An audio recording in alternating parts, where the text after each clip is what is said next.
ભજન, ભોજન અને ભક્તિનો ત્રિવેણી સંગમનો પાવન અવસર એટલે ગિરનારની લીલી પરિક્રમા. ગિરનાર પરિક્રમાનું પૌરાણિક મહત્વ. એક માન્યતા પ્રમાણે કહેવાય છે કે દ્વાપર યુગમાં શ્રાપમાંથી મુક્તિ મેળવવા માટે શ્રી કૃષ્ણ ભગવાને બળદેવજી સાથે ગિરનારની પરિક્રમા કરી હતી. કળયુગમાં ગરવા ગિરનારની પ્રથમ પરિક્રમા બગડુ ગામના સંત શ્રી અજા ભગતે વર્ષ 1882ના રોજ કારતક સુદ 11થી પૂનમ સુધી સૌ હરિભક્તોએ સાથે કરી હતી. ગિરનાર પરિક્રમા કારતક સુદ 11ના શુભ દિવસથી શા માટે પ્રારંભ થાય છે?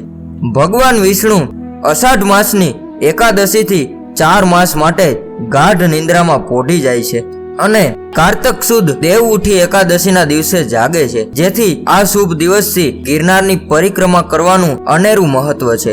તેમજ ચોમાસાની ઋતુ બાદ પ્રકૃતિ સોળે કળાએ ખીલી ઉઠી હોય છે, જેથી સુંદરતાનો અનુભવ કરવાનો લાવો અદ્ભુત છે. એટલે જ તો ગિરનારની લીલી પરિક્રમા કહેવાય છે. ગિરનારની લીલી પરિક્રમા કરતા કરતા ભવનાથ પ્રવેશદ્વારથી સૌ પ્રથમ ઇન્દ્રેશ્વર મહાદેવનું મંદિર આવે છે. રૂપાયતનથી પ્રારંભ થયેલ ગિરનાર પરિક્રમાનું આ પ્રથમ પવિત્ર સ્થાન આધ્યાત્મિકતાની સાથે સાથે કુદરતી સૌંદર્યનો અહેસાસ કરાવે છે. કહેવાય છે કે ઇન્દ્રેશ્વર મહાદેવનું સાનિધ્ય સતયુગ, દ્વાપરયુગ, ત્રેતાયુગનું સાક્ષી રહ્યું છે. આ સ્થાને ભગવાન ઇન્દ્રદેવને ગૌતમ ઋષિના શ્રાપમાંથી મુક્તિ મળી હતી અને નરસિંહ મહેતાને શિવજીનો સાક્ષાત ચમત્કાર થયો હતો. ગિરનાર પર્વતમાળાની ફરતે 36 કિલોમીટરના પરિક્રમા દરમિયાન માર્ગ પર આવતા પવિત્ર સ્થાનોના મહત્વ વિશે જાણીએ. પહેલા તો રૂટની માહિતી આપીએ તો પ્રથમ પડાવ જાંબુડી ભવનાથ ગેટથી 12 કિલોમીટર થાય છે.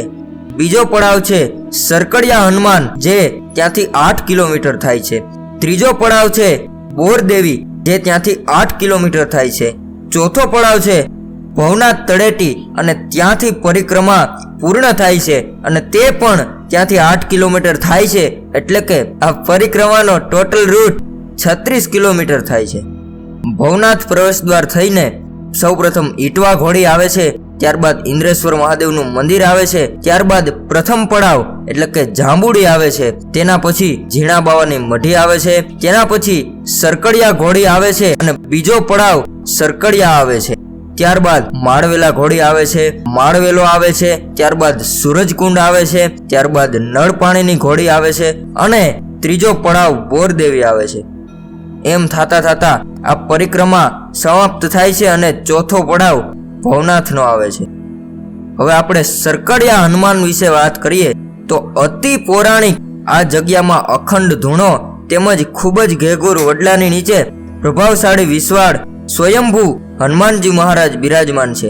તેમજ અહીં પ્રાચીન રામેશ્વર મહાદેવનું મંદિર પણ આવેલ છે અને અહીંયા વહેતા ઝરણાઓ યાત્રાળુઓના મનને મોહી લે છે.